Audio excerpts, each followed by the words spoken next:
Hey, good afternoon, everybody. How you doing? How you doing? It's me, Mitch, with the bright sun behind me. A little happy music, a cigar on a gorgeous afternoon here in sunny Florida. Yeah, and I gave you a little different view of me. Not the usual face-forward view, but a view directly from the monitor that I'm looking at right now. Now, that's not all. That is not all, because let me turn my attention over here. I still have this view. Yes, believe it or not. Two, count them, 1, 2, 2 cameras in my makeshift outdoor studio. The technology, it's mind-boggling. Mind-boggling. This camera is a little better. And this is the one I'm going to use just about all the time, but at least I satisfied my urge to improve technology, which is something I'm always trying to do. So things are going great. So it's good to see you all. How many people we got here now? We have, let's see, 36 of you. Well, that's not a bad start for a Saturday afternoon. Not bad at all. I don't have any stories to tell you, nothing to pontificate about. I do that in the morning. No news to talk about. What I am going to do is I am going to put in the chat a link. There it is.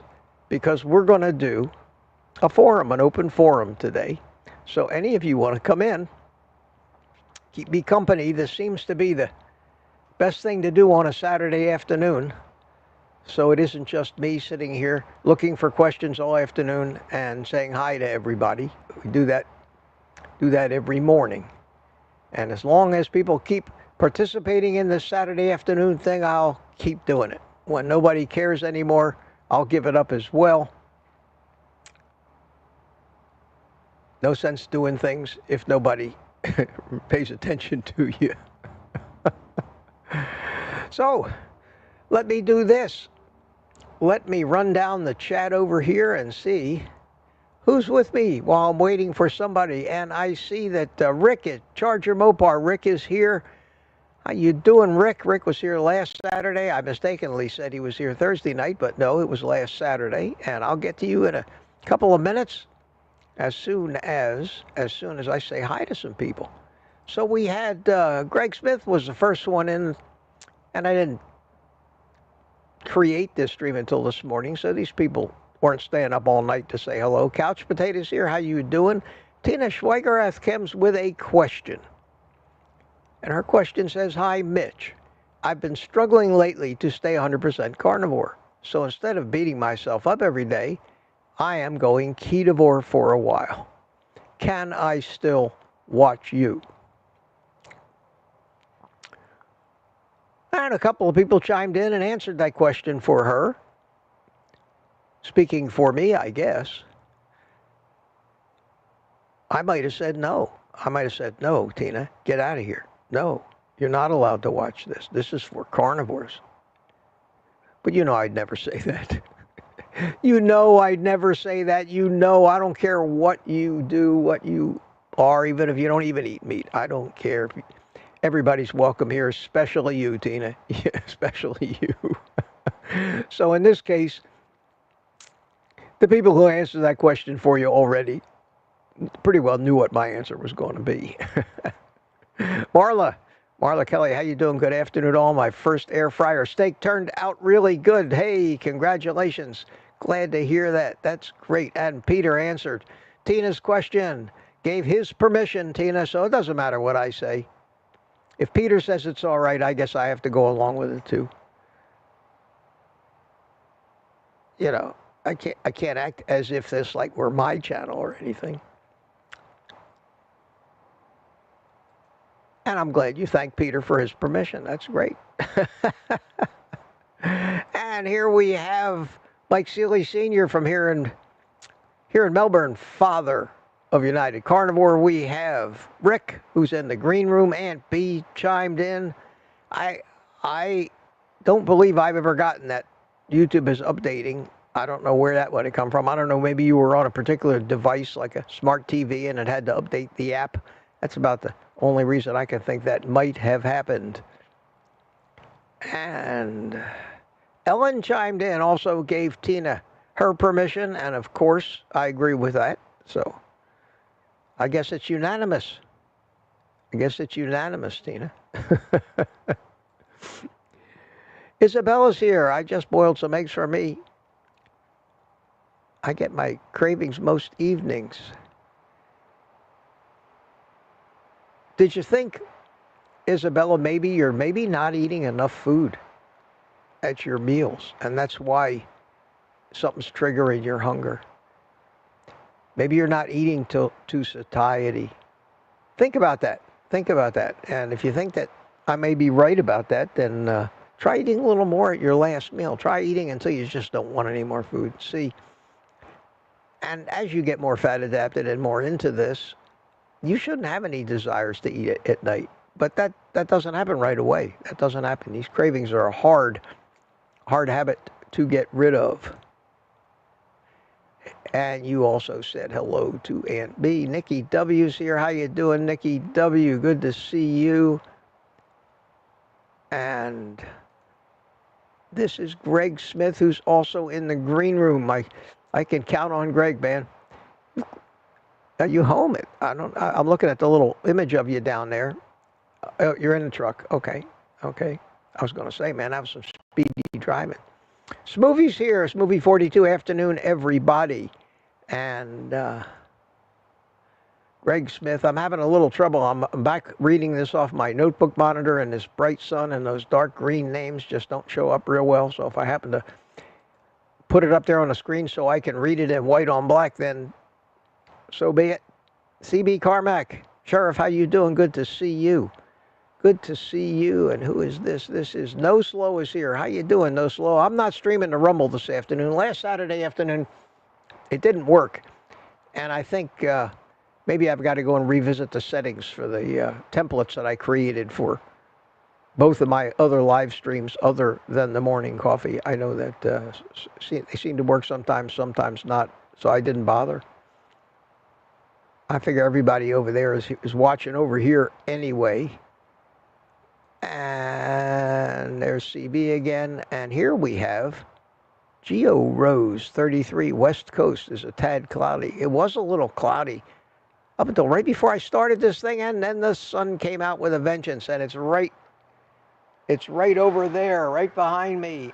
That's west. I'm sitting here facing east, and that sun is shining all over the computer screens, but that's okay. We're doing it. And we're doing it so I can puff away out here. I can drink my coffee, talk to the boys and girls that come in and join us, and keep an eye on the chat for any questions. So if you have some questions for me, 3 Qs, capital Qs before the question, I will try to get to it. If Ellen's in the chat, I see Ellen's in the chat, baby. She'll make sure I get to them or take some notes. Hopefully she'll come into the chat and join us. And by the way, Ellen, that's why I didn't send you a link for this, because the link is in the chat. I'm going to put it in there again, and I'm going to try to keep remembering to put it in there. So somebody remind me every once in a while. I'll throw that link in there because the chat does go crazy. William McCartney's here. How you doing? Good to see you. And Sandy Blythe is here. Hiya, Sandy. How you doing? MC 1964. Their sound this time. You better friggin' believe their sound. Oh, we have a noisy airplane going overhead. Oh my God, is that ever a noisy one? Can you hear it? Yes, that was silly this morning. That was silly. That will never happen again. First thing I do, I have a meter right in front of me that bounces up and down when the mic is on. And when the mic's off, it doesn't move. And for some reason this morning, I didn't glance at it as soon as I started to talk, and I usually do. Well, I will never forget to do that again. But it was interesting. I watched the replay. It was actually kind of funny. And the comments and the chat that it generated were outrageous. Outrageous, guys. Oh, thank you so much. We got a lot of real comedians in the crowd. Yes, we do. And No Slow says, hey, Mitch, no sound. Oh, wait, I was watching the replay. Oh, man. I got something for you. There you go. I'm not too smooth. I can't even see the colors that these buttons are lit up. The sun is shining on my mixer. I'm flying blind. I'm IFR today. And William McCarthy says, hit the like button. It helps the Al Gore rhythms. Yeah, Al Gore's got rhythm. Polish Mike, how you doing? Good to see you. Good to see you. And who is this? I can't even see. Sandy Blythe again. How are you? Retired Rick's with us. Good to see you, Rick. I finally was up to watch Mitch and the crew. LOL, good day. It's raining in Illinois. Oh, I'd be happy if it was raining here. In fact, they called for rain today. And Lucy Auerbach's here. How you doing, Lucy? Good to see you.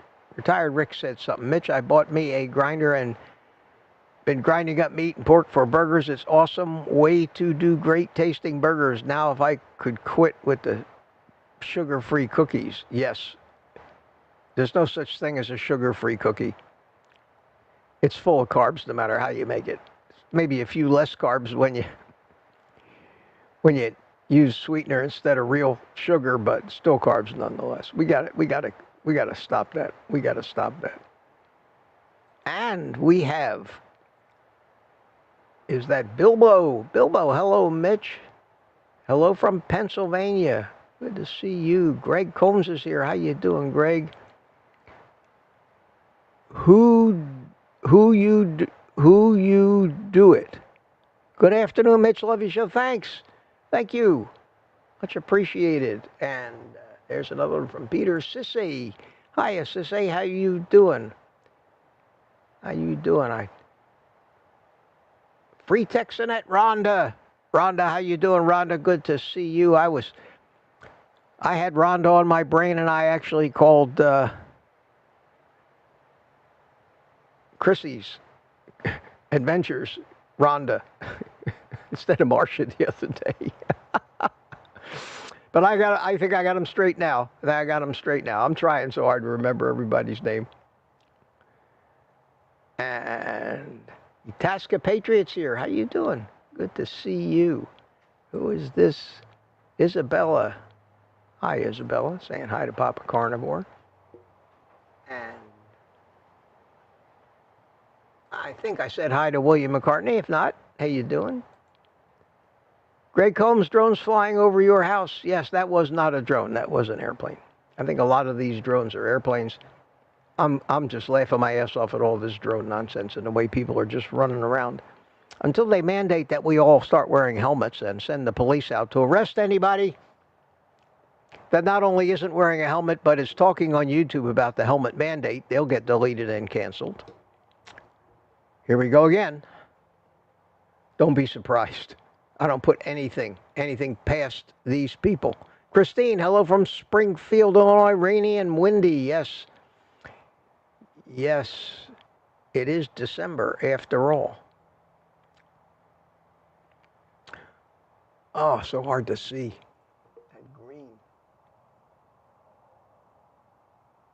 Okay, I made it to the bottom of the chat. I know there isn't nearly as much chatting here on the afternoon streams as there is in the morning streams. So I got down to the bottom of the chat over on this screen. When I look this way, I can see on that bigger monitor that I brought out, I can see the green does show up much better. So from here on out, when I respond to your chats, I'm not going to be putting them up on the screen like that. I'm just going to be reading them off the monitor so I don't have to strain with that bright, bright sun. It's not so bad when the bright sun isn't shining directly on the screen. Except for this one, I have to address this one on the screen. Ampy says, what the helmet are you talking about? Good one, B. Good one. Very, very clever. Very clever. Very clever. And Peter's telling Bilbo that I am from Northeast Philly. Yes, I am from Northeast Philadelphia. Left Philly in 1966, never to return again. Never to return again. See, Danny in Boston's here. How you doing, Danny? Good to see you. And she says, Aaron, you are late for school. Is Booby Goats here? I didn't see Booby Goats. If I didn't, hello. How did I miss that?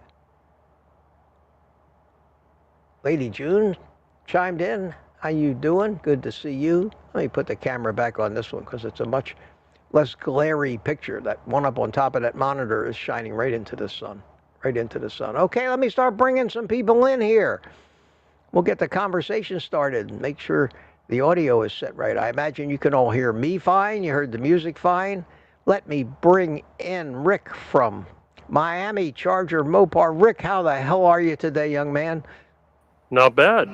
Hopefully I'm there's that doing voice. pretty good. There's that voice. There's that velvet radio announcer voice. Well, thank you. Good to see you. Good to see you, man. Good to see you. Always a pleasure. And to keep us company, I have Greg Smith. Hey, Mitch. Hey, Rick. Hey. How you doing? How you doing? Good, good, good. Out of the Good. Let me Arctic cold. Where are you? Where are you? Greenville, Tennessee. And it's that cold in Tennessee? No, I'm out of the cold. It's nice here. Oh, I was going to say, but it does get cold in Tennessee, but not Arctic cold, does it? Yeah, no. It's nice here. I'm in shorts. I'm still wearing a sweatshirt for some reason. I wish I had put on a T-shirt before this because with the sun, when I came out here, it was cloudy outside and it wasn't as warm as having all this sunshine directly. I may take a few minutes if this keeps up and turn you guys loose on yourselves and go in and grab a T-shirt. Okay, who else we got? Who else we got? Take a guess. Take a guess who else we got. Peter? Oh.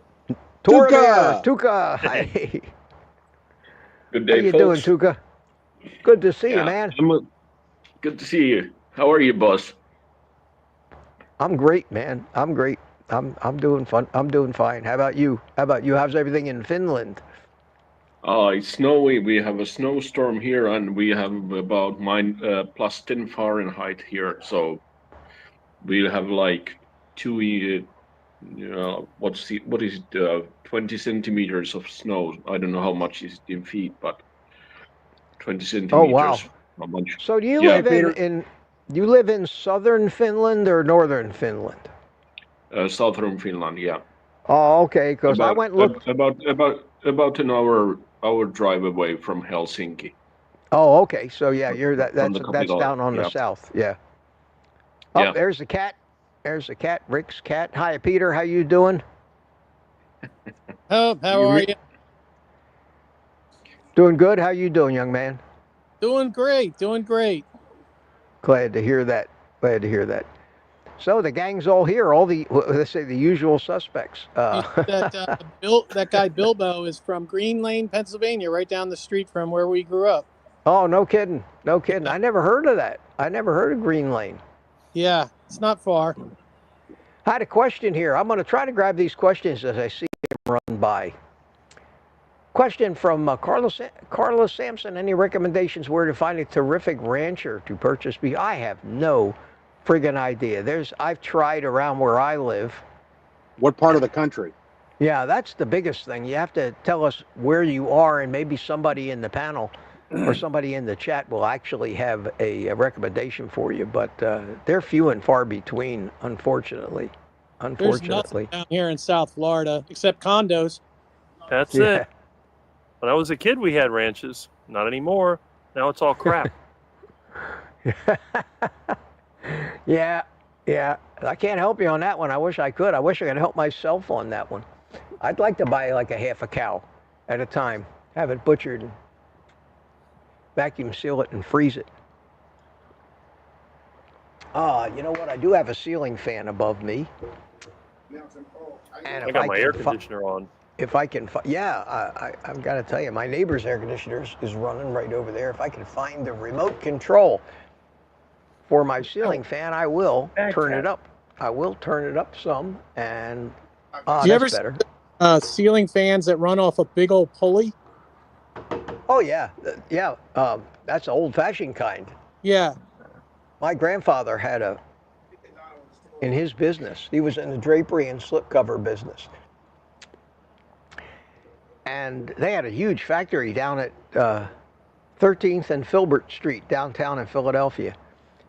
And they had hundreds of girls on sewing machines, and they had these big fans on us, and they had these big belt pulley-driven things that went all over and drove everything. The sewing machines ran off of them. The ceiling fans ran off of them. Everything did.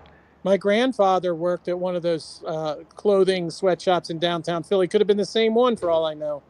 Well, my grandfather's place wasn't a sweatshop. Those women were the luckiest women that ever walked the face of the earth. They were treated like royalty. And my grandfather used to parade me up and down the aisles between the sewing machines. When I'd come down to visit him, I'd go down there.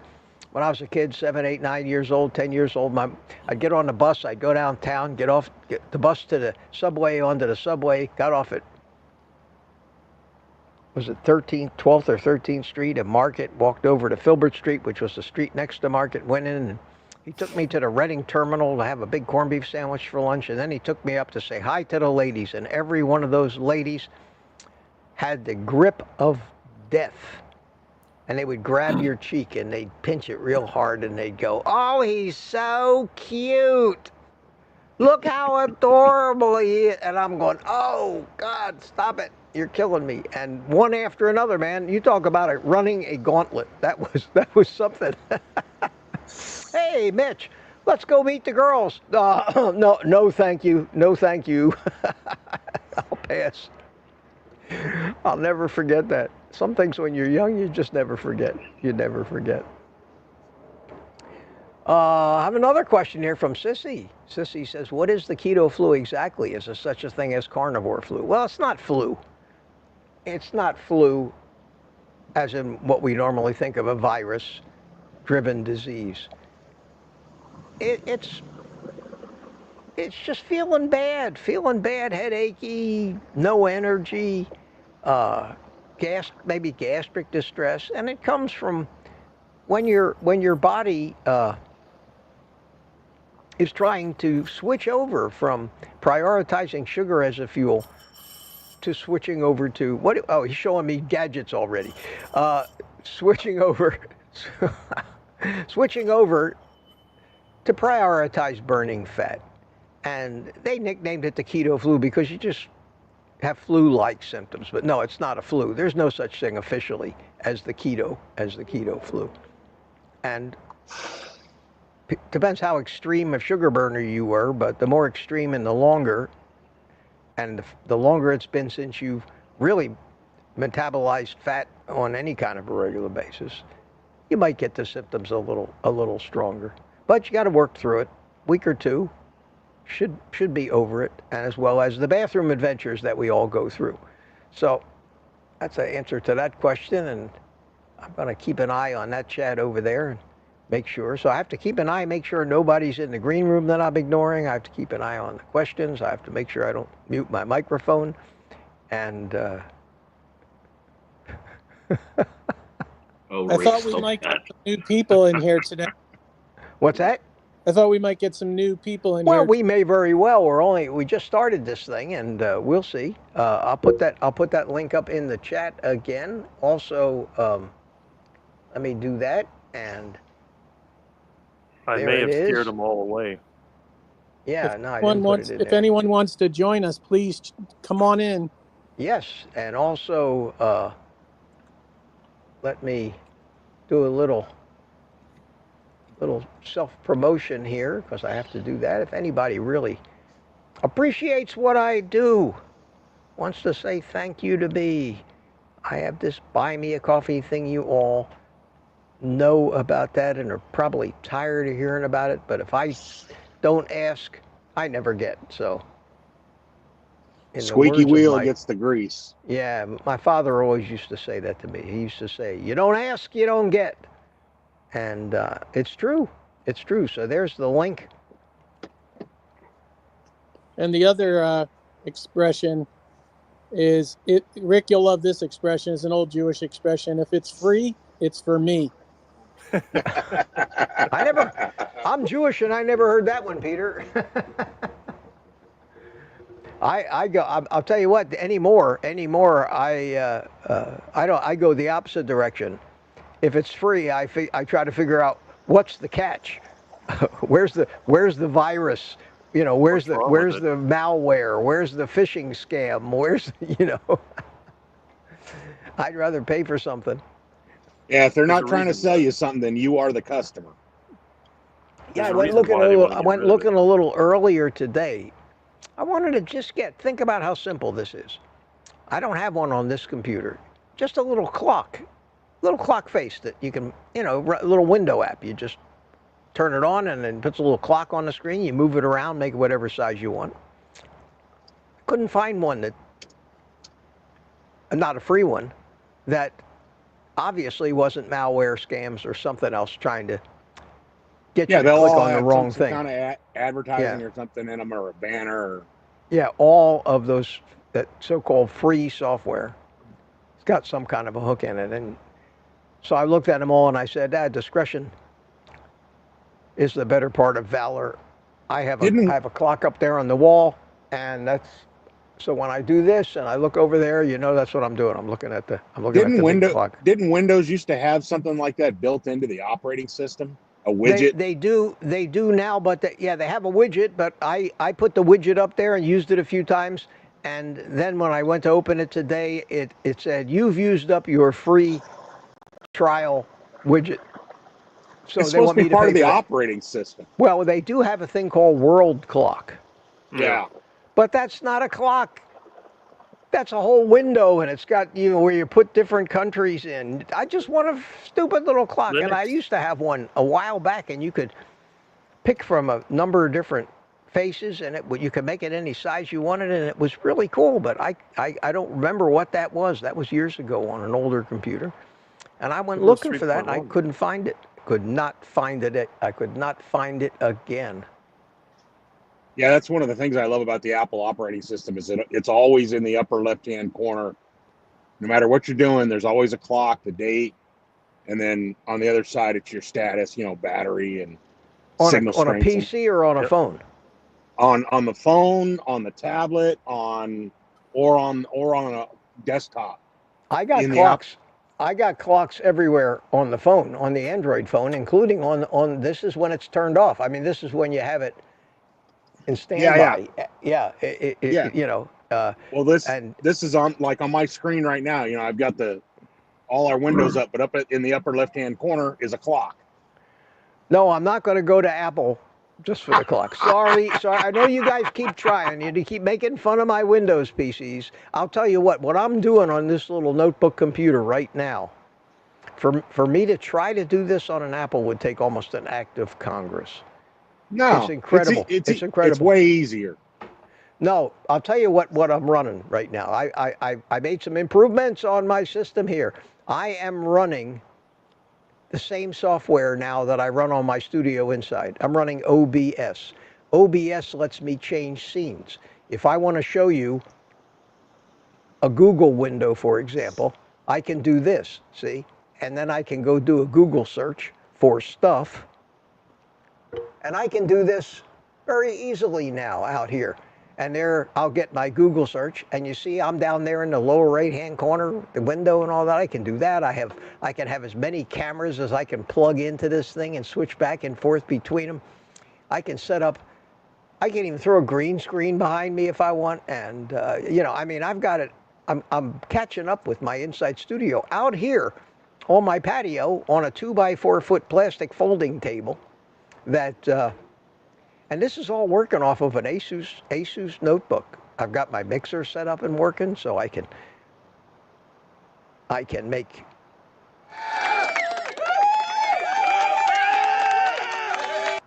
What else I got here? Crickets. I got crickets. Cool. Got trombone. Oh, that's Got great. a hockey horn. I've got some. Hang on a second. Chimes. A rim shot. That's cool. That was noisy. I have. Oh, this is my favorite one here. Pardon me for being silly, but I like this one. I like this one. I think this is cool. I'm going to do a whole live stream like this and see if anybody even notices. That's funny. That's funny, isn't it? What's Hey, this Mitch, Yes, what? I have a suggestion for you. Since I'm watching this live stream on my big screen and I see the chat going on the TV screen, if you want me to help you, I can keep eye on the chat and see if there are any questions. If you see any questions, if you see any questions, just tell me because I've got that up on this big screen next to me. A whole half of that big monitor has got that thing, and the text is really big. I made it bigger so I could just read it without even having to strain. It's great. So, and it's working great, and I'm kind of glancing at it every once in a while. I feel like I'm a bobblehead here. I'm always, moving around looking at different things. But if I see any questions, that'd be great. There is one for me. Well, go ahead and answer it. FX Trader is asking, how much is the cost of reindeer meat in Finland? To be honest, at the moment, I don't know. Meat price has been going up like crazy lately, and I would need to check it from the internet. So if you see me closing up my cam for a while, I'm looking for the reindeer meat price. Oh, that's wow. the same as caribou, right? Kinda, yeah. Okay. Yeah, pretty much. Pretty Cool. much, I would say. I want to thank Gary C. Is it Coma or Choma? Gary bought me 3 coffees. Thank you. And his message said, ask and you shall receive. Yes, I knew that was kind of biblical sounding, but if you don't ask, you don't get. Thank you so much. Thank you, Gary. I really appreciate that. Very, very nice of you. Very nice of you. Well, we're up to 89 people. That's not bad for a Saturday afternoon. Not bad at all. Going Not into a new bad. cigar store tomorrow or Monday. What's that? I found a cigar. I'm going into one of my favorite cigar stops on Monday. It's on my route. A place called JR Cigars down in Burlington, North Carolina. I've been there. Yeah. That place is great. Oh, man. Yeah, they're one of the bigger distributors, too, JR. There. Yeah, I'll go in there. I'm running a little low. I'm down to one Tupperware. Oh, no. Yeah. Oh, no. Be careful. You don't want to run out of cigars. Oh, okay. I see Gary Choma is no slow. Oh, okay. Now, thank you. Thanks for telling me that. Yeah, once I'll try to remember, Gary. I think you may have mentioned that once before, but after I see it a few times, I'll remember. Thank you so much. Isabella's got a question there, Mitch. Yeah, I see that. Thank you. Yeah, you guys can keep me honest here. Question, Rick. As a long year carnivore, what meals are the best? Do you eat much steak? Here's a question for you, Rick. I eat as much steak as I can get. Most of the time I can't afford it, especially lately, but in the past I ate a ton of it. What I used to do, I'd buy the chuck roll, big old slab of it, $100 or more worth, and I'd cut it up into steaks. And I love my steaks so much, I'll take them with me to work. I'm one of the very few people in the carnivore community that has mastered cooking on the engine. And I also always kept a portable gas grill. Cool. And I'll tell you what, it's a shame, you might have to sell off one of those old telephones and buy some meat with it. Well, there's always, I guess I could always settle for long pig. They say eat the rich. So if things get really bad, we'll have to find a way to do that. Okay, I see. A lot of them are vegans. Yeah. I see Mama Bear answered the question from before about a rancher. She says, I bought from Fed, from the Farm and Grassroots Cooperative, also from White Oak Pastures in Georgia. So those are some mail order meat suppliers. Boyd Lamb is a question. Mitch, when tagging you in live chat, is it at Old Guy Carnivore as you're on screen, or at Old Space Guy Space Carnivore, or which one highlights? Boyd, they both highlighted. I didn't even know that they would. Either way highlights it for me. They both came out in red. And Rain Dancer, how you doing, Rain Dancer? I had a question. Did anybody see Rain Dancer's question? Yeah, I was just about to mention that there was a question earlier. How far back was it?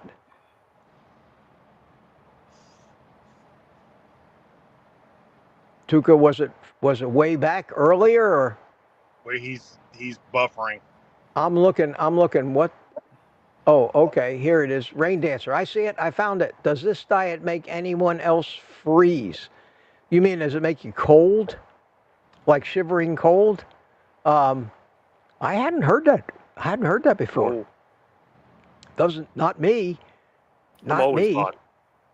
Not me. That's interesting. That's interesting. I watched a guy That's on something YouTube smoke an entire chuck roll, like a brisket. Before he actually butchered it. Yeah. What happened? Because chuck roll's got about 4 different muscle groups in it. Part of it came out like pulled beef. Part of it came out like brisket, sliceable. It was pretty interesting. Was it a mistake, you think, or was he happy with the results? No, he seemed real happy about it. So he's a Dutch guy. He's a guy in the Netherlands. That's interesting. You smoke a 25, 30 pound piece of meat. And we got a couple more people that I'm ignoring down here. So let's we got Spanky and we got Tom. Thank you for coming, Tom.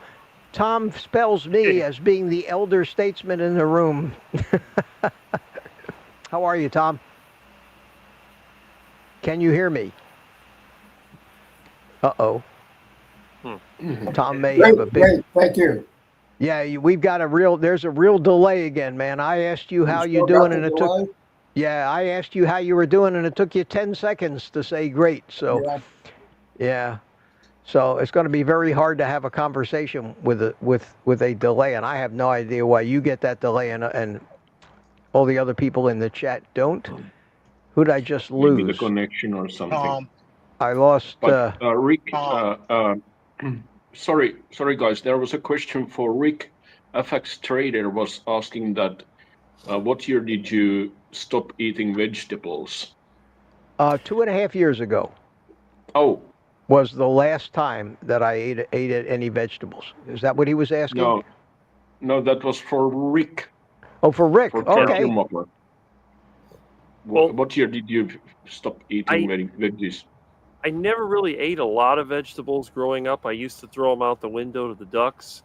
But, I mean, I have eaten vegetables. I guess 1983 was the year that I rebelled and said I wouldn't eat a vegetable.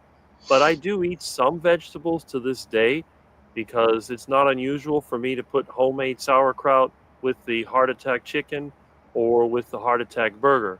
So, but that's about the only vegetable that I will eat. My rule of eating is quite simple. I don't eat any raw leaves. I don't eat stems, roots, or seeds.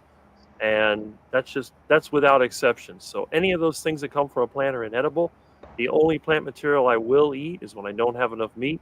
I'll eat fruit from my yard in season, but that's about it.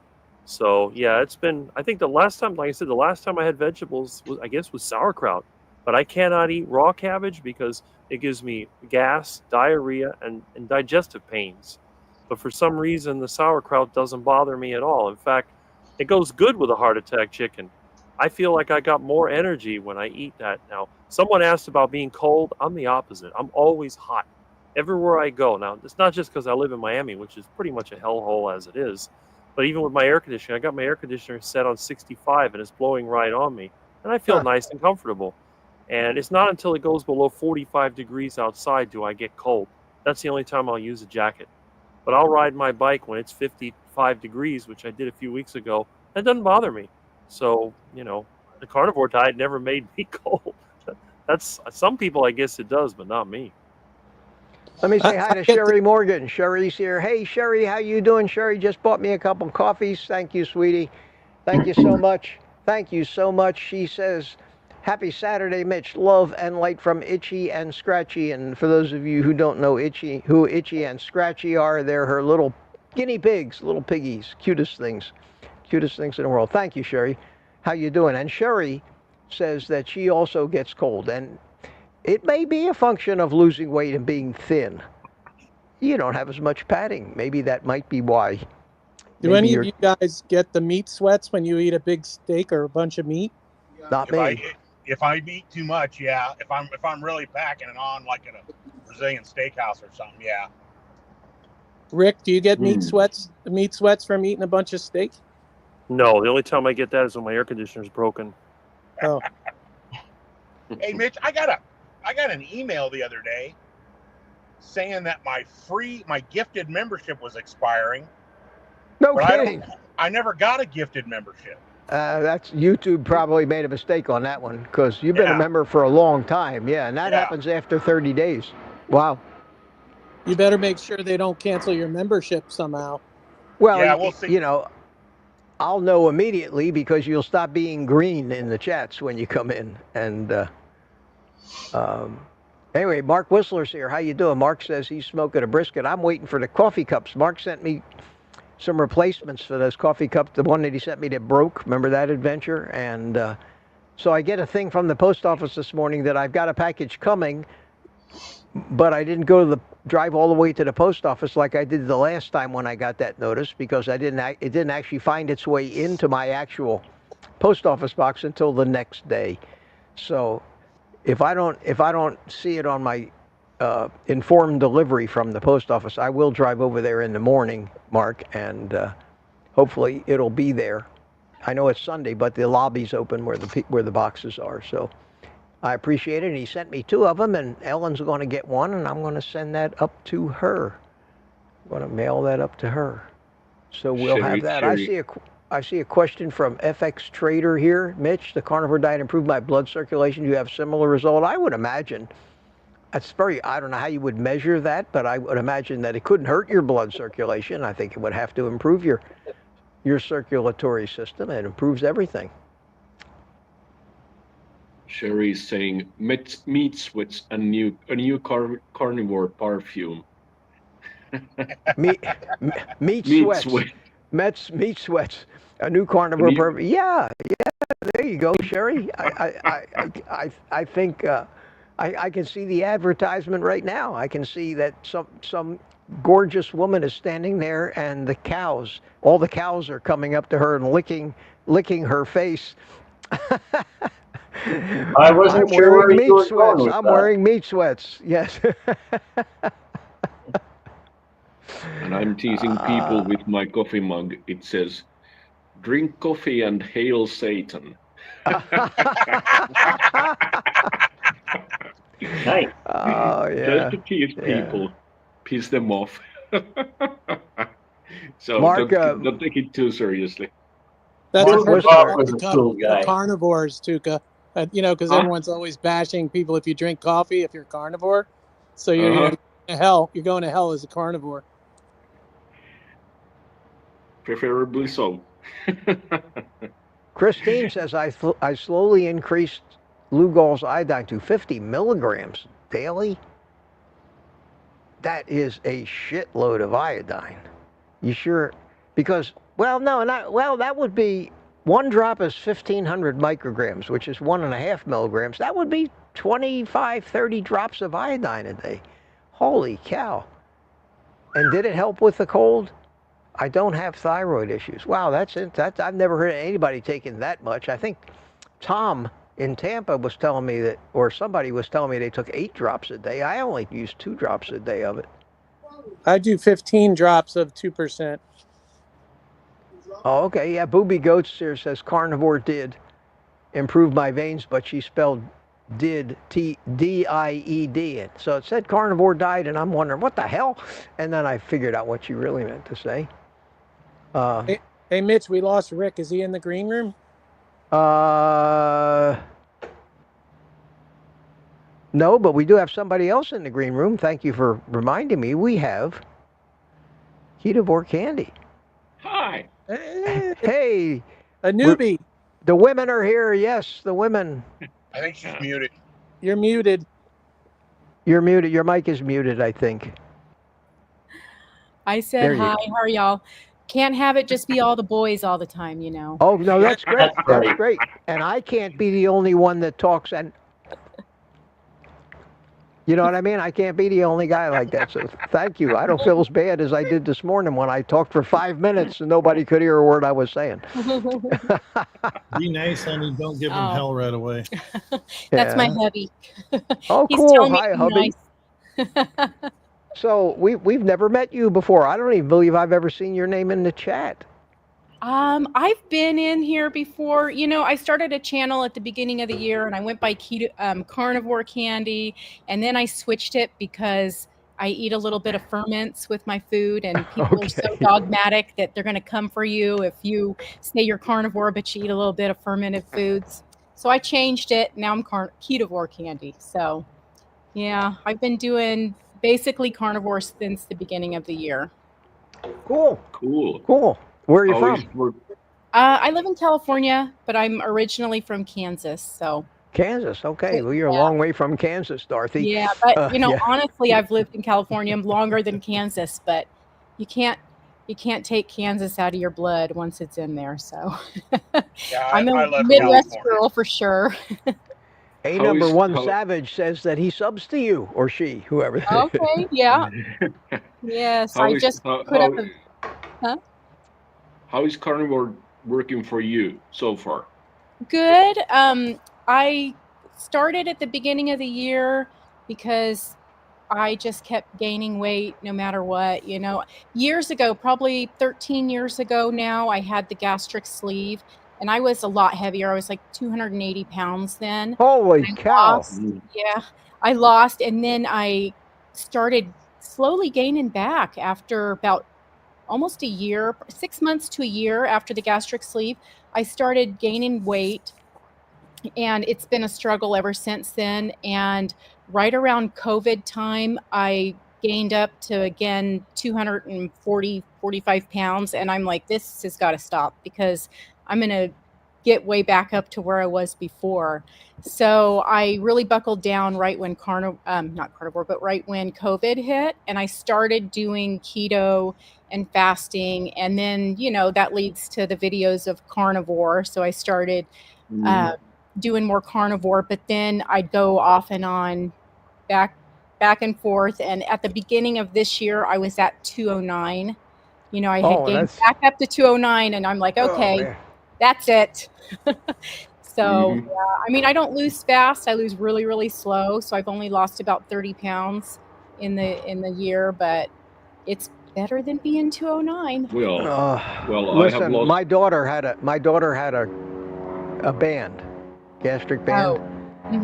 Same story.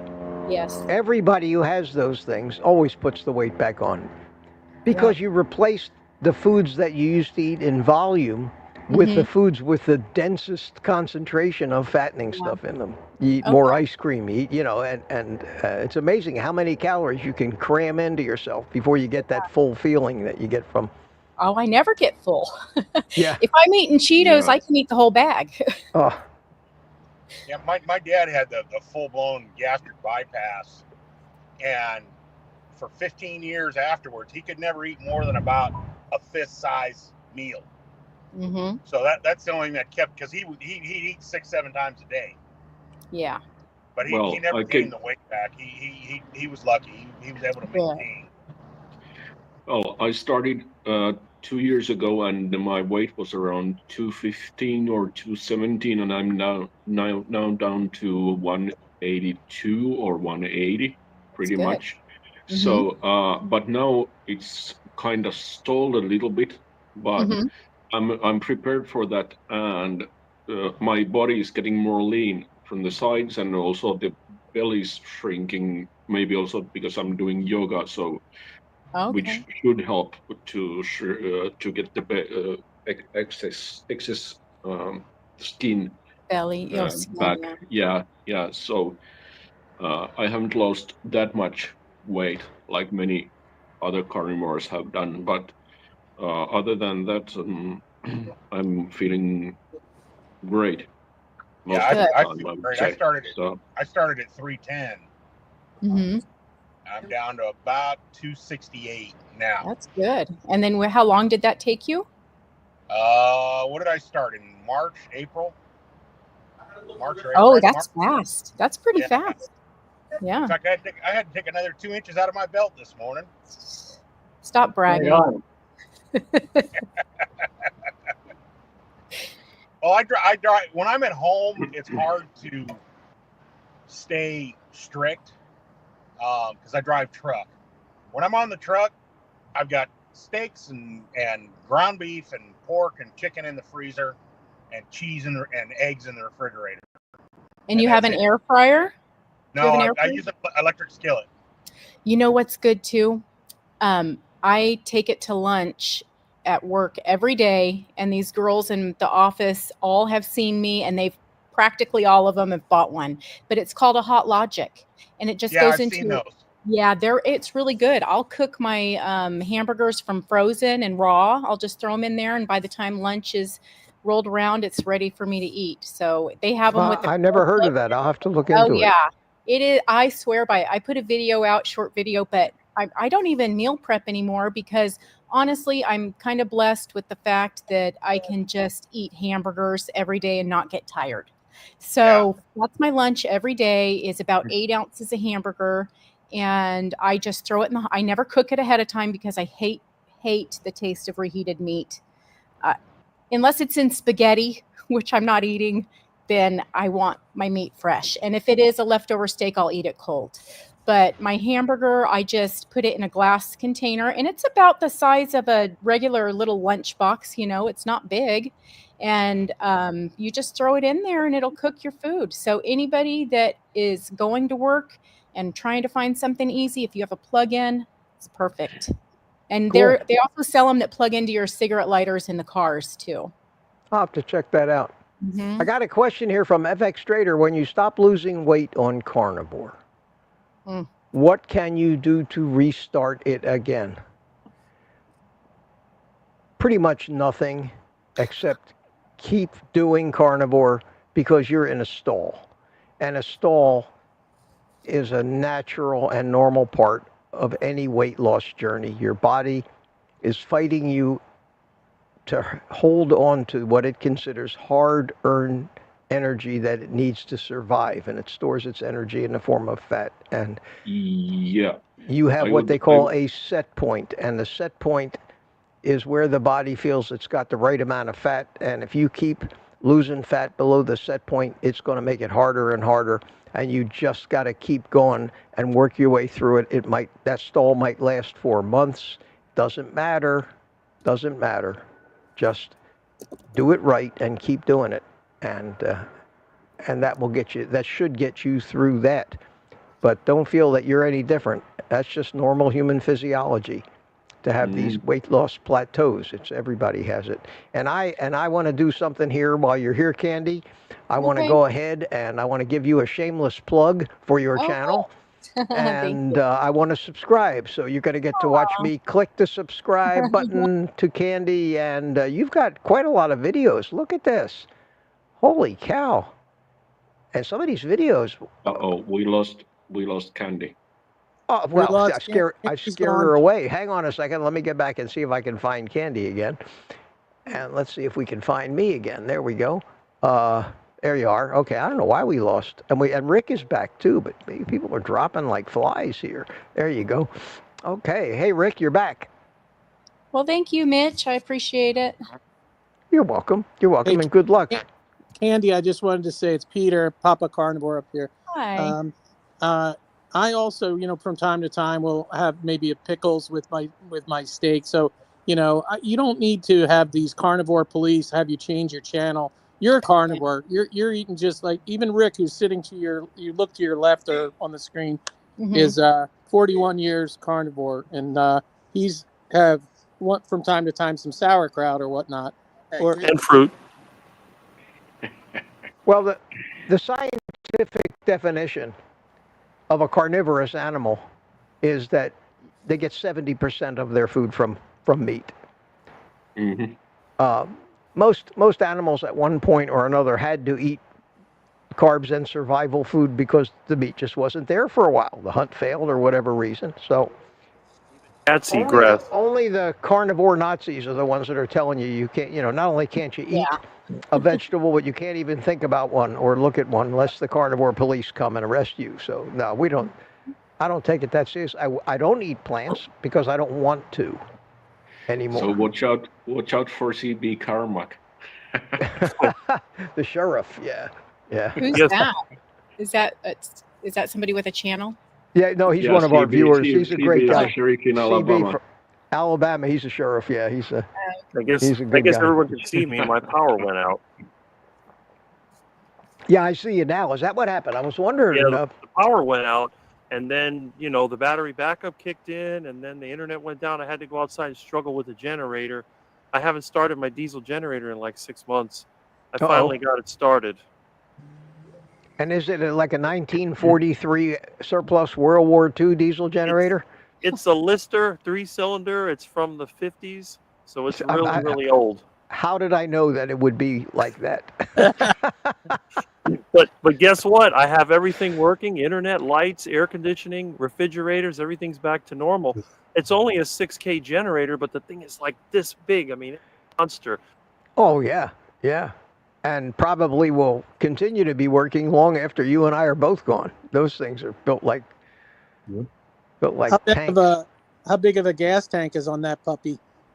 Well, I've got several 300-gallon tanks. I have 2 300-gallon fuel tanks, so I got enough fuel to last for months. Plus, I have a wood power generator, which would run unlimited because after a hurricane, there's plenty of free fuel. Wow.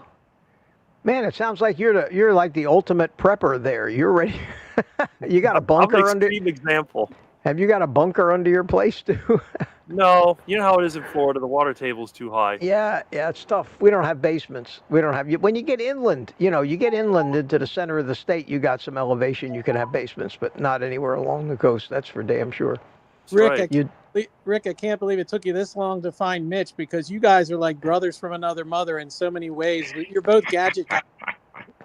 Well, I mean, when we were talking about gadgets the last time, I was just thinking, I bet he has some 25-pair Amphenol connectors in his collection. I don't think I saved any of those. No? No. Occasionally, I do get rid of some stuff.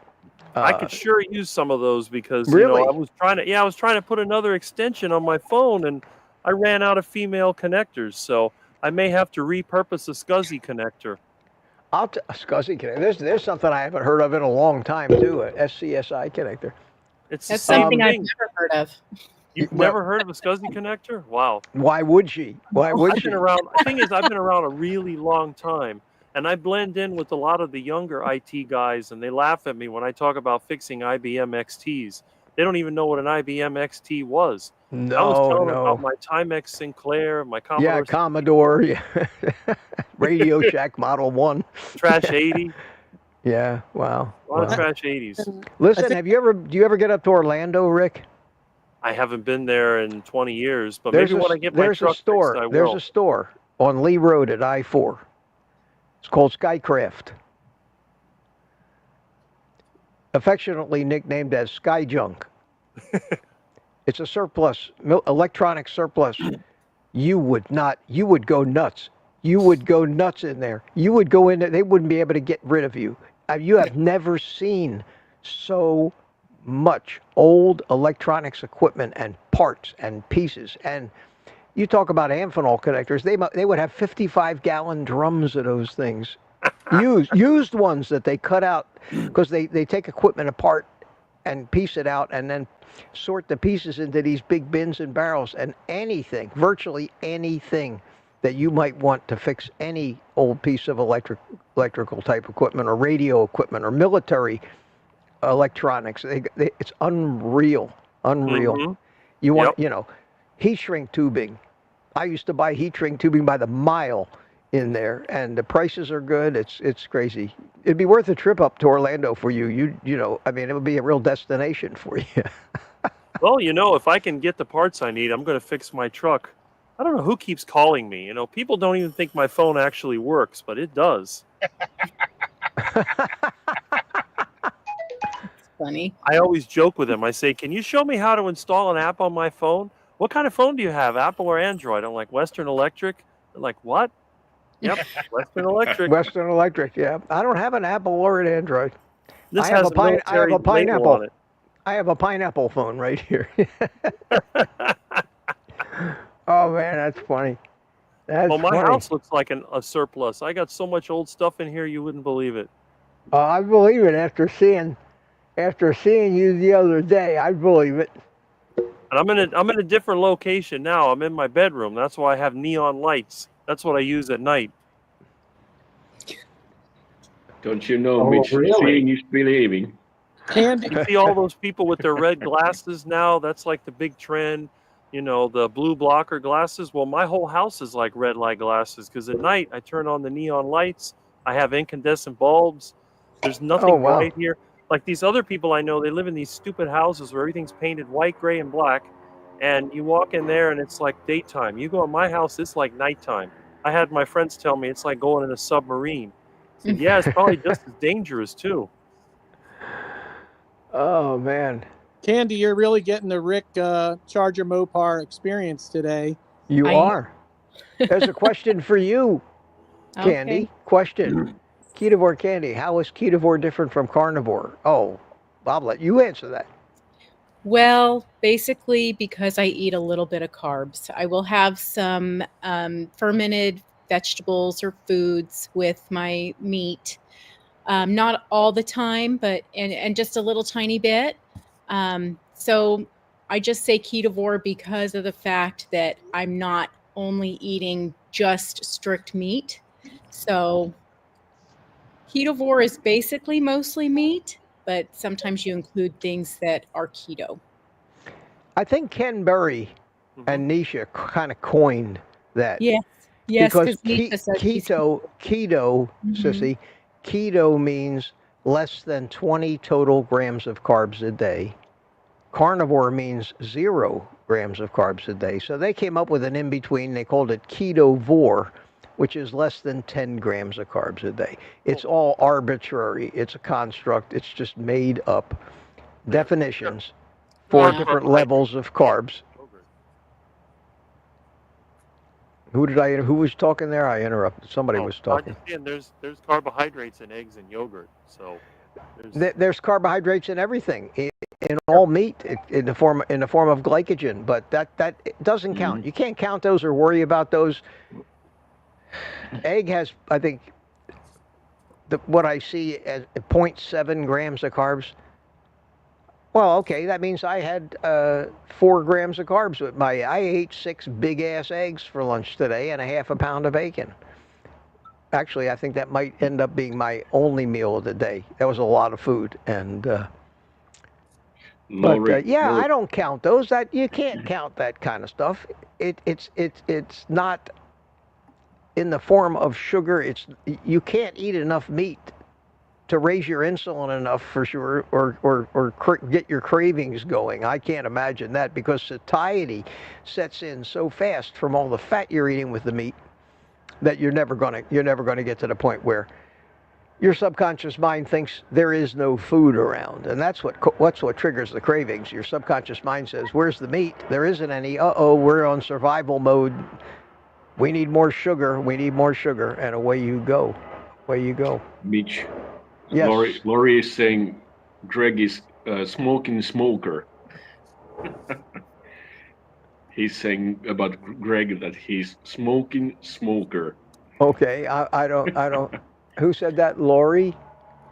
Yeah, Lori's carnivore story. If you I'm scroll looking for a little bit up. Oh yeah, Greg is smoking. Yeah. Smoking smoker. Yeah, those Oh, Cuban smoking smoker. Yeah. Okay, I see it up there now. Yeah. those Cuban sandwiches I smoke, they put out a lot of smoke. Somebody said they were Mhm. cooking a brisket today. Did somebody say that earlier? Or I don't smoking a know. I don't brisket, or know. I'm is not. that I'm not accurate? smoking anything except this I thought I cigar heard here today. Hey, I have a question for you. Easy one. Are, what's the difference with slow cooker and crock pot, or are they the same, Same. one and the Same same? thing. Yeah. Oh, okay. Different name for the same thing. Oh, okay. That's what I thought. Yeah. Thanks. Although there are slow cookers that are not crock pots. Okay. Engine. See the engine. Crock Okay. means crockery, which means ceramic. Oh, Okay. okay. So a slow cooker like we normally use has a ceramic pot in it. If you drop it on a hard floor, it'll break. Right. Okay. But you can take an Mhm. instant pot, which is not ceramic lined, doesn't have a ceramic pot in it, but it will still slow cook, but it cooks in the metal pot. So Mhm. in that respect, they're different. A crock pot means it's got the pot made out of ceramic, made out of clay, fired clay. Other slow cookers are just have metal inside. So I guess in that respect, they're different. Yeah, I've got a Okay. Ninja Me too. pot. Yeah, I love that thing. Me Mine's too.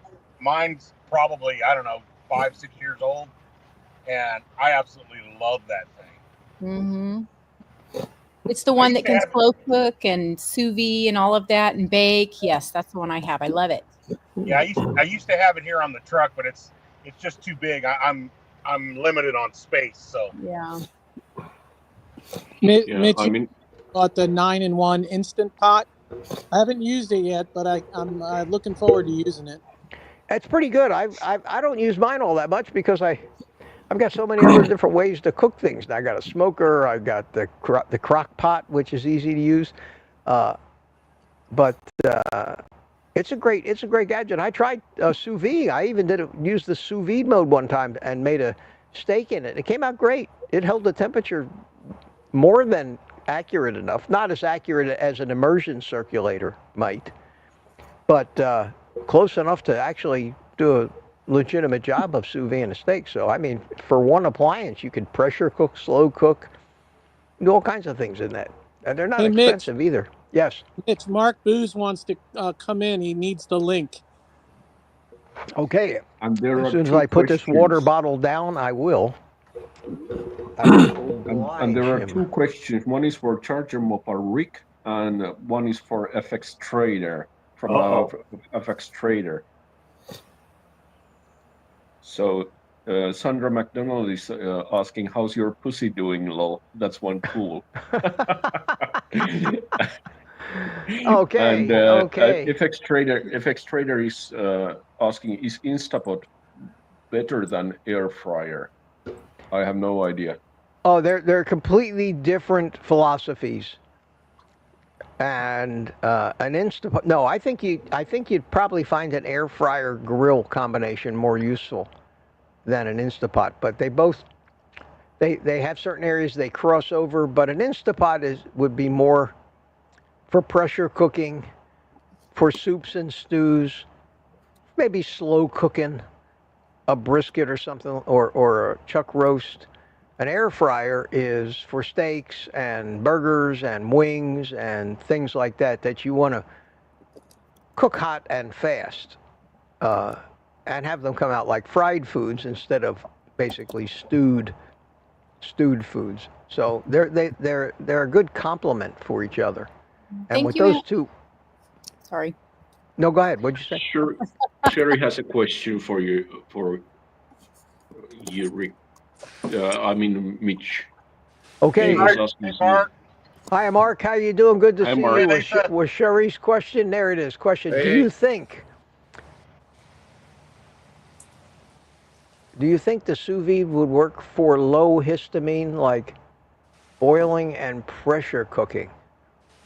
I I make. That's a hard one. I'm not familiar with that. Anybody? I would imagine that. I use the sous vide to can stuff.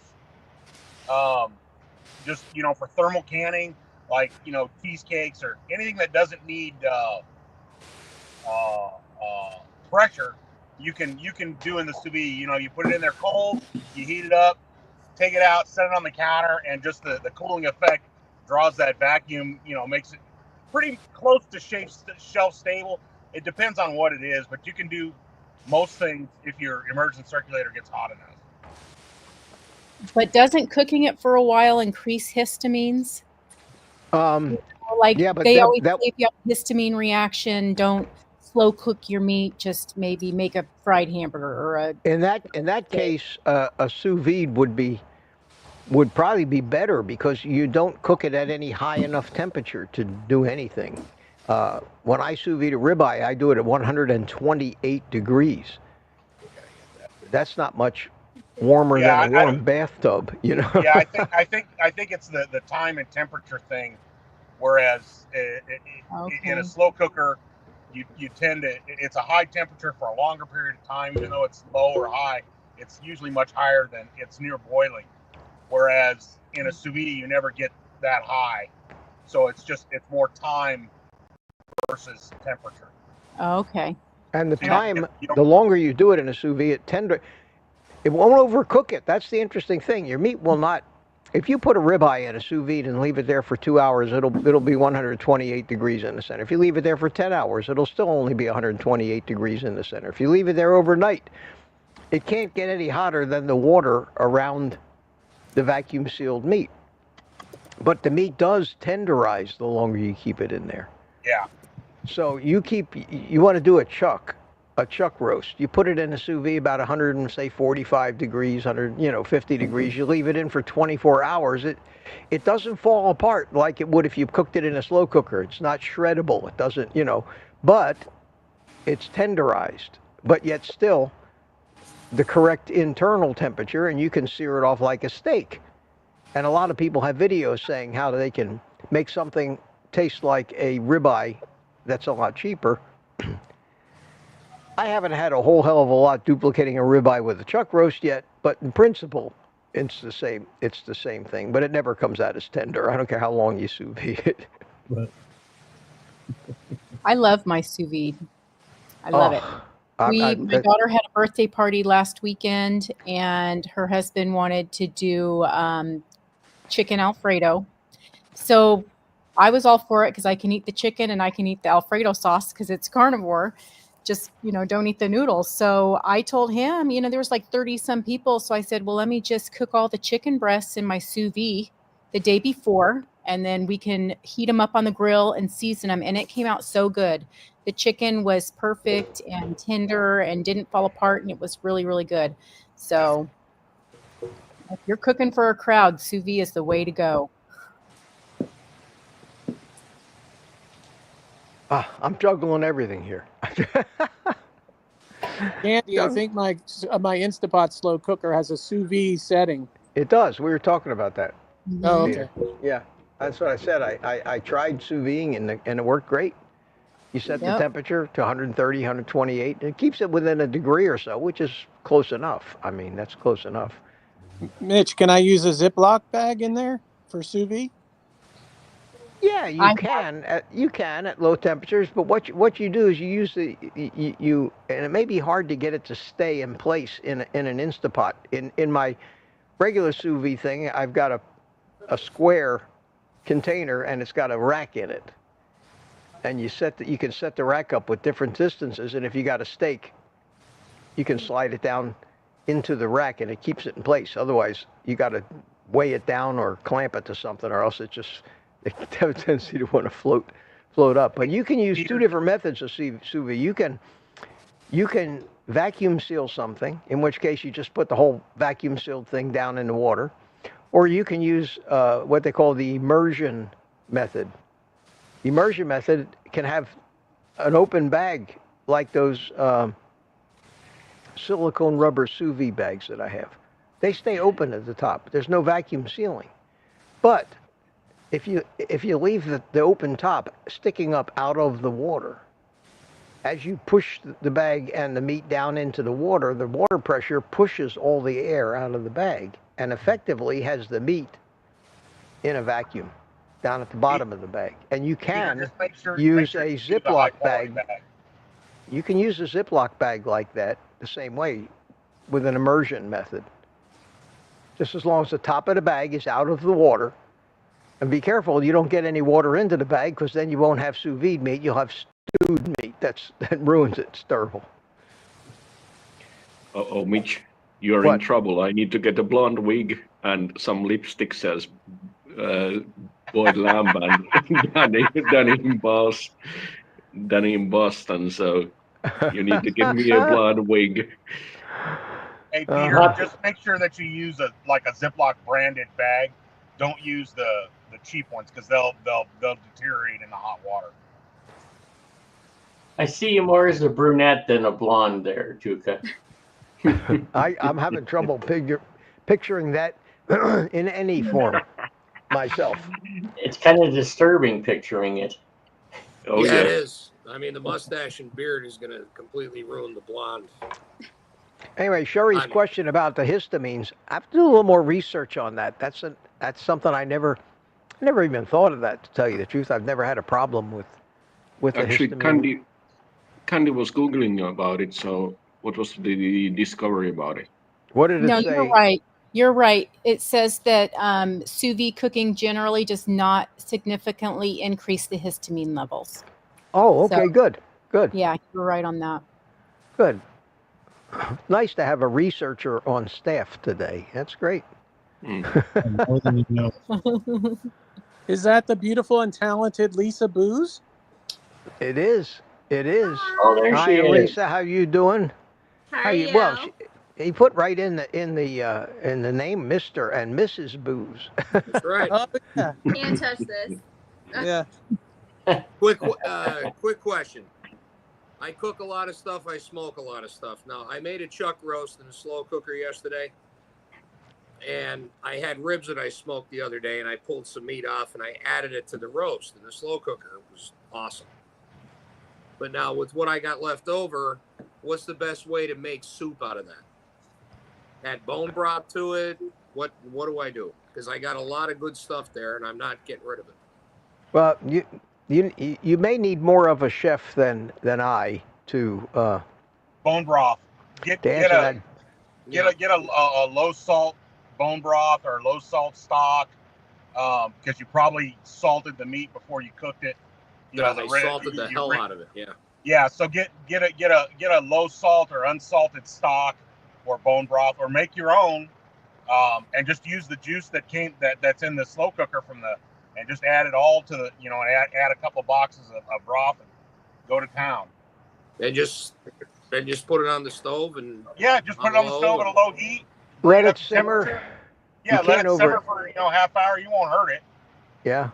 All right. The last time I made soup was when I sous vide a whole bunch of chuck roasts for like a day and a half. And when I opened the bags from the chuck roast, there was tons of liquid in them. I took that liquid and I saved it, and I ended up using that as a stock. And I just added a few cups of water. That was all I needed to add to it. I had plenty of liquid from the meat itself. I imagine that would be the best tasting way to do it. Now, Mark, you can take that all the juice from the slow cooker, and separate it, reduce it down, put it in the refrigerator for about 2 hours or so. The fat will congeal on top. Scrape that off, and then just take the gelatin and add it back with a little bit of bone broth or stock. Amazing. Okay. Or just I'm going to think of what I never made soup in my life. But I have it. Soup is just water and everything else you want to add to it. I can't throw that away. I can't do that. Yeah, no. No, soup is just water with whatever you want to add to it for flavor. Yeah. All right. Well, I appreciate it. I think if anybody likes Japanese food, or when you used to go get sushi and you'd have the miso soup. Okay, so there's this soup stock that I buy on Amazon, and it's basically just carnivore. So if you're not 100%, I'll tell you what it contains. It's called dashi, and it's really good. You just throw the little packet into some boiling water, and then you'll remove the packet when it's done. But it's basic. This is all it is. It's like dried bonito, which is a fish, dried mackerel, sardines, and some shiitake mushroom and kelp. And you just put that, it's a little tiny packet that looks like a tea bag packet, and you just put it in your boiling water. And then when you take it out, it really does have a flavor of the miso soup type flavor.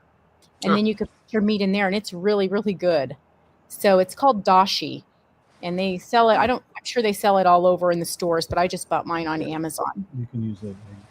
Yeah, and I'll use that. And the really thin sliced meat that you can get at Costco. I usually dehydrate it for beef chips, but the New York steak, the shabu meat, you can put that in there and cook it, and maybe scramble an egg and put it in your water too. So if you like egg, you could put some of that ribs or whatever, and then just scramble an egg and then turn your soup off, and then just drizzle it over the top, and it would be like the stringy eggs that are in the Japanese soups. Right. Really, really good. Mark, what did you do with the bones from the ribs? Threw them out? Never throw them out. Take all those bones from all the ribs you cook and just put them in a Ziploc bag and put them in the freezer. When you get enough to fill a pot, put them in a pot with some water and whatever seasonings you feel comfortable with, and boil it all day. All day. And then take the bones out, and you now have broth. Okay. You now have bone broth, because the boiling will leach out all the calcium and minerals out of the bones, plus any marrow that's there. And again, you just take it, put it in the refrigerator, it'll solidify and congeal, reduce it, and then you have bone broth. Greg, I don't know why you don't have a cooking YouTube channel. Yeah, I agree. Every time I see you on here, man, you're the smoking king and the cooking king. Yeah, No doubt. I've always been a fat guy, so I like to cook and eat, and so I'm big on cooking and smoking. And I'm just not a soup person. I know nothing about soup. Nothing about soup. When I was a kid, soup was a way to use everything in your refrigerator that's getting old. Mm-hmm. All your vegetables and whatnot. My mom, my grandmother, my granddad, they would just cut all that old stuff up, put it in a stock pot, and make soup with it. So soup is whatever you want it to be. Right. You can't screw it up. Just don't over salt it. That's about it, isn't it? It's tough for me because I grew up with a family who we were all about flavor, doing whatever. It was all pasta and casseroles, and like when we had Thanksgiving, we went all out. This year was the toughest for me for Thanksgiving. No one's eating any carbs. Like, what the heck do we do? So here I am. I'm trying to think of the best thing possible. I have all of this meat. I made a meat casserole. That was our meal. It was delicious, but amazing. It's not a traditional Thanksgiving. It's the Yeah. first time I went off topic. Yeah, I did. This year we did a like I showed Mitch. I sent Mitch pictures. I did a rotisserie turkey. I double smoked a ham, and then I made sides for the rest of the family. But like for New Year's, I was telling Mitch I'm doing a suckling pig and a crucified goat. What is that? Where do you live again? Nevada. Oh, not too far. A crucified goat is you can do it with a cow, you can do it with a goat, a pig, doesn't matter. It's a rig that hangs it in a crucified position over an open fire. Okay. Yeah, you need a YouTube channel. Yeah, Never that's heard of in that your in my spare life. time. You can make your videos while you're driving. That'd be Yeah. good. Yeah. Mhm. No one's Do you I cooking like guys- this iguana. one. I like this comment here from Cordelia. I tried bone broth in the pressure cooker. When it released fat all over the kitchen. What a mess, she says. Did you Mama release Bear it was- too soon? No, Was the pressure all gone? no, just the pressure escaping from the pot will because the fat's sitting on top. It'll blow it out the vent. Mama Bear was saying earlier in a comment that for some reason bone broth makes her nauseous or something. Do you have any thoughts about that? Why would it make her nausea or something? I have no idea. Yeah, no idea why that would happen. I mean, it's basic. It's all the it's just mineral. Isn't there a lot of fat in it? Well, that's the thing is you can separate the fat. Once it cools, yeah. Yeah, you can cool it and scoop the fat off, or you can. There's a fat separator. It looks like a big measuring cup, and it'll separate the fat in that, or just cool it, and the fat will solidify on top, and you can just scoop it off. But that could be it if she's not separating the fat and is not used to eating a lot of fat like that. Yeah. Then that could be making her nauseous. Yeah, I know a lot of people that they drink bone broth on a regular basis. I can't get into it. It's a good nutrient supplement. I always try. I always think, because I know how good it is for you, and I know it's got, the collagen and all the good minerals and everything. But every time I drink it, I hate it, and I keep thinking, well, like when you were a teenager and you took your first shot of whiskey, you hated it. The more you drank it, the more you liked it. I keep hoping that bone broth is going to be like that, but it's not. Cook your meat with it. If you take the bone broth, like your drippings from sous vide or whatever, take your bone broth and reduce it down to about half, and refrigerate it, and then reheat it. It makes an amazing gravy, or like a dip for just if you're eating a steak, just dip it. Oh man, Cook your iguana with it. You're out of control, Greg. The ideas. Hey, what about taking? Sorry. What about taking sour cream and bone broth and mixing it together to make some kind of sauce? Make a creamy gravy. Yeah, that works. Good. Yeah, see that's. Or you can take. You can always use cream cheese, gelatin. Yep. Okay, I have gelatin too. Just add plain gelatin, and you pour it into a gravy boat or a bowl or whatever. And as it sits and cools, it will thicken. But you can use gelatin as your thickener. You can use bone broth to get your iguana nice and tender. I've done that before. Oh, we got dozens of them out here by the canal. Yeah. Where are you at? For some hunting. Port St. St. Lucie. Port St. Oh, Lucie. another Floridian. Come Go down out there and and get some. Come down and get them because they're destroying my dock. Got to get They're my crossbow. all over the place. I'm ready to. Ugh. Isn't there a bounty on those things in Florida? Yeah, there's none left in my neighborhood. They're all gone. Because Well, you I ate got them plenty all. of them. Yeah, I No, can't you can find come any here and more. whack I 'em. was out hunting yesterday, not a single one. Huh. Go up to Disappointing. Port St. Lucie and kill off his iguana. Yeah, please do. Hey, would you guys do me a favor? Is my audio louder than everybody else's, or is it okay? No, you've been silent for a while, Mitch. It was what? You've been silent for a while. Well, I'm on vacation with 7 of you guys in there. I don't need to say a friggin' word. I mean, you guys are asking each other questions now. You leave me out of it. This is like a YouTuber stream. I can just sit back and watch. It's very entertaining. And you get paid for it. That's great. Well, I don't know about getting paid a whole lot, but it's fun anyway. Is there a bounty on iguana in Florida? No, Not but they're really. allowed to be hunted in South Florida. You're allowed to do it, but you got to use an air gun. I mean, you can't go out there with a 22 or a pistol. I use a because- crossbow. Yeah, and that too. But How big are they? How big we is had the a iguana? 3.5 footer in our garage because we left the door Oh open. my god! That's a Biggest- friggin' alligator already. Holy Biggest cow. one I had was As over soon as 48 you walked inches. out into the garage, it was right there, and Oh he my like God. slammed the door. That's so I dinner. opened the What door. is your problem? I opened Yep. the door and I flipped on the light, and it was stuck. It was on the wall looking at me. Should have on cooked the it. AC unit in the garage, and I almost went to the bathroom. And the thing was huge. It was huge. Should have cooked it. Do people really eat them? Yes. Yes, I do. Yeah. They roast Oh, yeah. them. They cook. There's all I'd different. eat. Yes. I'd try it. Yes. Well, I have videos of catching and cooking iguanas.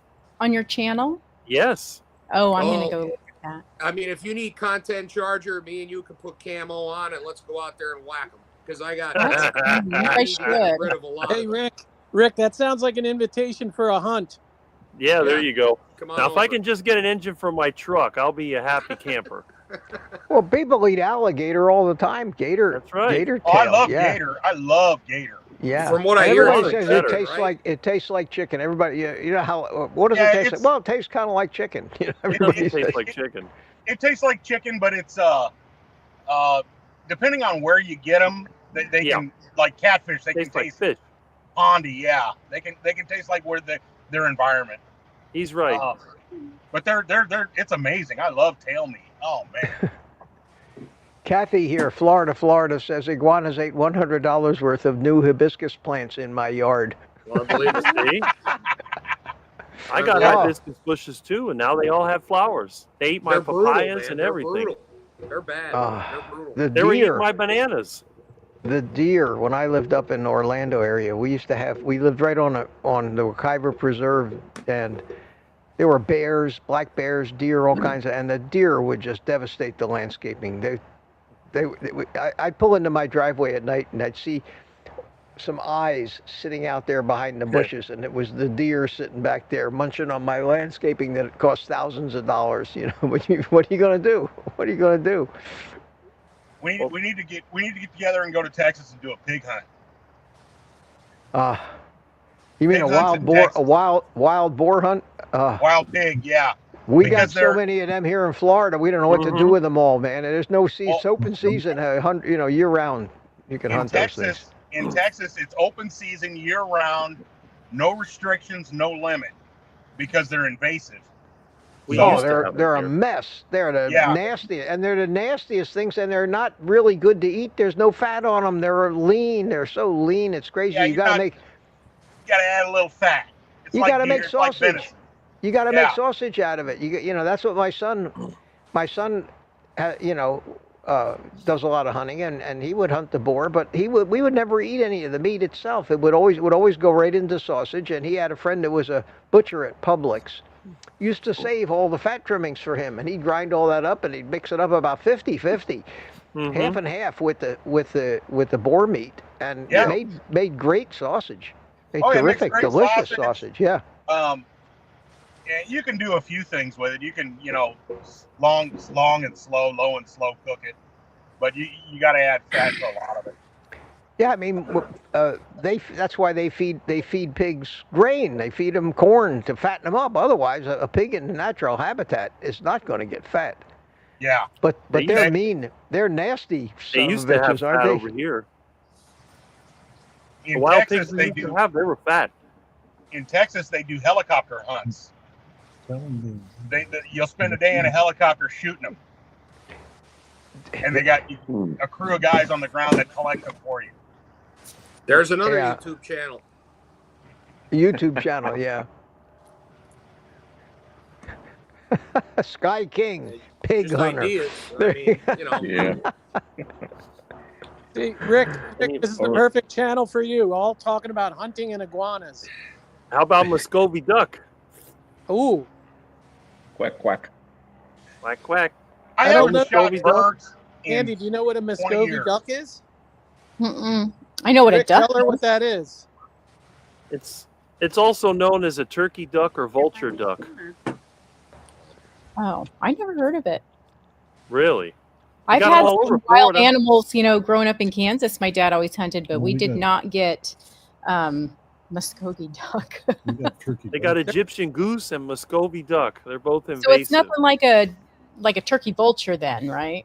It looks almost like a vulture duck. They have things on their head, the red stuff. You have to look it up. If you look up turkey duck, you'll see what a Muscovy duck looks like. Okay. They're ugly. They're very tasty. Ugly. I'd Yeah, eat I it. haven't been bird hunting in 20 years. Oh, it's easy. You just get some junk food and a net. That's all. Throw the junk food down, Here- throw the net.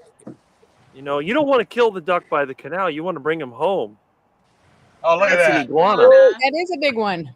I Mitch, opened look at the that. garage door and I almost. Holy cow! That's what was People stuck to my iguana. AC. Hang on, hold that up there. Let me make you big. Let me see if I can find you I'm here. getting Which box hungry. is you? There you go. Okay. Look at that iguana. Look at the size of that Sorry thing. about Holy cow! Oh, that's not a real big one either.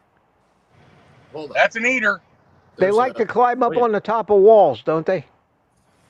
They like to do Balls, something. trees, They whatever. climb on everything. Yeah, they're not, I don't know what's happening Your here. Cool. video would, Your screen went Oh, dark. hold on. Well, yeah, I'm sorry. I'm not a. Here, I'll fix it right now. There you go. There it is. Oh, there you go. Okay. I almost had a stroke. That's an eater, Mark. Oh, That's it was. right. It was about 3.5 feet. And the thing Look it up. whipped its tail at me, and I said, "You son of a bee! You better give me part of the taxes.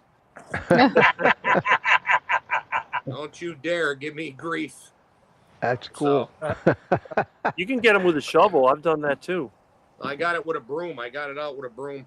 Oh, you got to cut its head off with a shovel, then you can cook it up.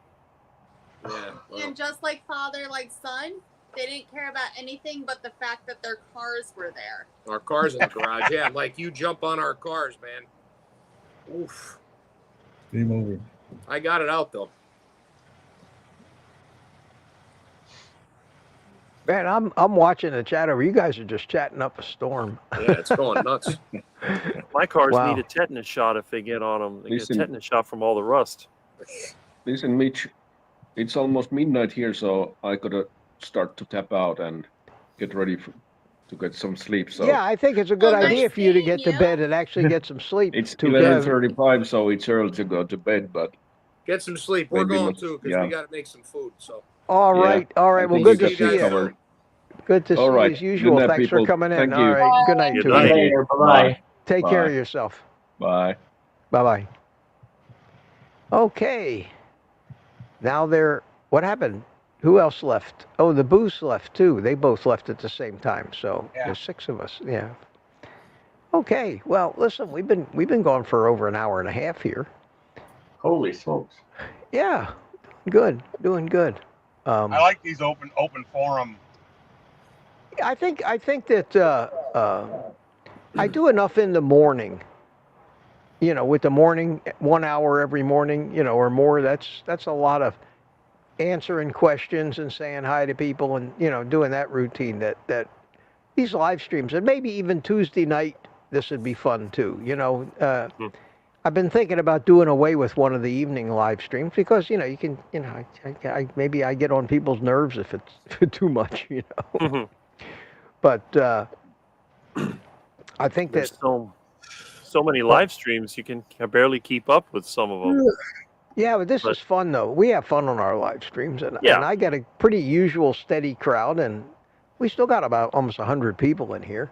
But I can see Yeah. that as it starts to catch up on 2 hours, people get tired of it. I don't blame them. I don't blame them. Most people's attention span is that long. That's So, true. I kind of shoot for an hour and a half now on the Tuesday night and the Saturday live streams. The private community live stream, you guys get going, and you know, if I didn't put a stop to you, you'd be there all night. You know what I mean? So, but the Tuesday and the Saturday, I think I'm going to do mostly just a little chat at first, and then just open it up for you guys to come in because it's just fun getting together with all you guys. I just wish Spanky wouldn't talk so much. I mean, the guy's always monopolizing the conversation, you know. He sits there and hides behind his hat. That's Yeah. right. Yeah, lower the camera down. Looks like you got the camera up near the ceiling looking down on you. Well, yeah, there you go. Oh, man. I had to black the screen out there. I just went and passed another stone. Oh, no. Are you Uh-oh. still passing kidney stones? Yeah. Oh, How Are many? you the same golf addict that was in the chat asking about the kidney stones? Yeah. Yeah. Yeah. That was Okay, did me. you see my comment about Tudka? Yeah, I saw that. Have you ever Thank looked you. into Tudka? I'll look into that. Yeah. What was it that yeah, you said? Look into what? There's a supplement called Tudka, Tudca, and it helps. Never heard of it. Yeah, it Yeah. helps with kidney stones and different things. So No. it helps. It's like a bile salt, and it will help break that up. I'll tell you what broke mine up was just oxalate dumping from carnivore. Glad I It never had one. really did a number on my. I had 8 kidney stones, large kidney stones, 2.5 years ago. I have Glad I didn't get that. two tiny ones and one larger one left, and they're when they get smaller, they start traveling. They go, look at me, I'm small enough to try to find my way out of here, and they do. It's when they don't quite fit. Well, it hurts. They say that anything smaller than a 5 or 6 millimeter stone, you got about if it's 5 or 6 millimeters, you got about a 50-50 chance of it passing by itself.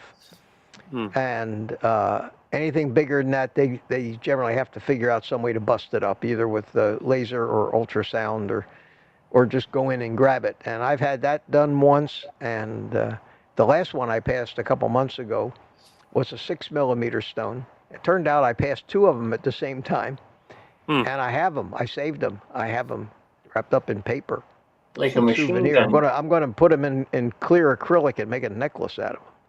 There you go. I've never had to deal with those. You don't want to.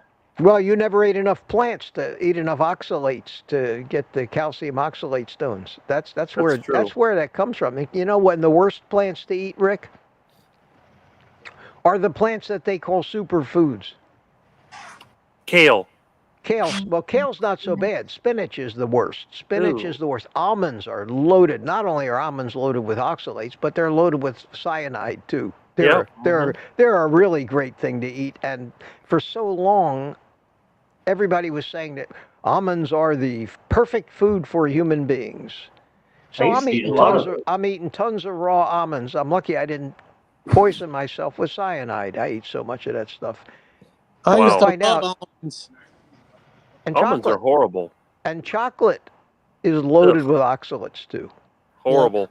Dark chocolate especially. So all of these superfoods that they keep telling you about are killing us, giving us kidney stones. I don't know. You wonder. It makes you wonder if it's ever going to be turned around. I don't know. I always thought the superfoods were the ones that tasted the worst. Now, I always thought if it was good for you, it tasted bad. Yeah, it turns out that our physiology is smarter than that. Pain and pleasure are supposed to dissuade you from doing things and encourage you to do things. So it turns out that before it was hijacked by the chemists at the food companies, the taste of food told you the stuff you liked the most, like a good steak or something, was really the best thing for you. But then all that food chemistry got hijacked so that people get more pleasure out of the sugary junk food. My dad used to make those spinach smoothies. Oh, those things were horrible. Yeah. And think about it, just eating a pound of raw spinach isn't bad enough. Let's see if we can cram 5 pounds of raw spinach into 1 glassful and drink it all down at a time. That way we'll get 5 times the amount of this poison in us at one dose. Never and mind they're still all the pushing blueberries that. and fruit you got to add to it to make it sweet enough. Oh, that's the other thing. Yeah, loaded and then you with cram mangoes, it full of sugar. Loaded with mangoes and apples and all the other stuff they put in.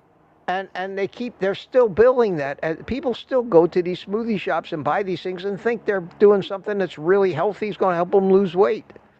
You know what's the one food that my parents ate that would make me throw up just from smelling it? Something called Waldorf salad. Oh, that stuff was horrible. I hate Waldorf salad. I can't even stand the smell of a Caesar salad either. Any salad dressing with the garlicky, I don't know what it is about the smell of that. It just drives me away. I couldn't even sit at the same table as people eating a Caesar salad. Maybe it was the Parmesan cheese and the garlic smell together. Ugh. Horrible. It's funny. I told my vegan friends, why do you have to put all this stuff on the salad? Shouldn't the leaves be tasty as they are? Hey, I want your cheesecake recipe, Greg. For the sous vide. Huh? Guga. Gouda? Gu- What is that? Guga, G-U-G-A as a channel. Look up Guga. Guga. Yeah. Yeah, Okay. he's in Miami. He does an Yeah, amazing. he's in Miami. Guga Foods. He has a channel Yeah. called Sous Vide Everything, and he has Okay. just one channel called Guga, one called Guga Foods, and one called Sous Vide Everything. This guy is big time. He's making a friggin' fortune in the food Yeah. business, and with his, but he's he's a Hispanic guy, and he's entertaining as hell. And He's Brazilian. is he Brazilian? Okay. Yeah, he's from Brazil. Okay, but he's not really a carnivore channel. No, he's not a food carnivore channel, channel. but he's primarily meat. It's primarily steaks and foods like that. He does a lot of strange videos like, I soaked a steak in gasoline for 6 months and then cooked it and this happened. You know. All right, guys, I'm going to tap out. I got to go eat. All right, my Take friend. care, Greg. I think we're going to call it an afternoon here. It's always good to see you, my friend. Always good to see you. And listen, I think I've had enough too. So I guess if you all had enough of me, we'll call it a day. There you Well, go. thanks for having me. Oh, Nice it's been to a meet you. pleasure, Candy. Nice and meeting you. don't be a stranger. Don't be a stranger. We're going to do this again. Probably Tuesday night. Probably Tuesday night as well. And maybe you can entice a few other ladies to come in and stop by. I'm gonna have to get a stogie or something, so I look like part of it. If you want to fit in, I guess, sure. Anyway, it was great meeting you today. Great meeting you, and good luck on the channel. I'm going to watch some of your videos here, see if I can learn a little bit more about you. So, so keep it up, and we'll compare YouTube notes one of these days. All right, Mitch. All right, sweetie. You take care. See you later, guys. And Mark, always a pleasure. Rick, not Mark. Rick. Yep. See, that's how we know when it's time to Time quit. to go. All right, Spanky, take care. Rick, always good to see you, man. Always All good right. to see you. It's an adventure. An adventure. Hey, even the power goes out, so nothing can Telling you. stop us. Telling you, it is. It's an adventure. So thanks for coming. Thanks for coming. right, I look thanks forward for to being it. here. All right, my friend. Okay. See you next time. All right, Mitch. Bye. Bye-bye. And here I am from my other camera view. There, look at that. Wow. Isn't that amazing? I can switch cameras just like they do in big time television. I can look at this camera and I can say, back to you, Mitch. And come back over here just like the newsmen do. I like gadgets. Anyway, guys, thanks so much for coming. And instead of giving you the happy music, I'll fade out into the sunset this afternoon with some nice jazz, finish my coffee, which I still have, and it's still hot. And set the tone for a relaxing evening of working on a computer. And I'll see you all tomorrow morning, Sunday morning coffee with Mitch, 8:30 a.m. Be there or be square, my friends. And with that, I will gratuitously grant you all the rest of the day off, as long as you promise to eat meat.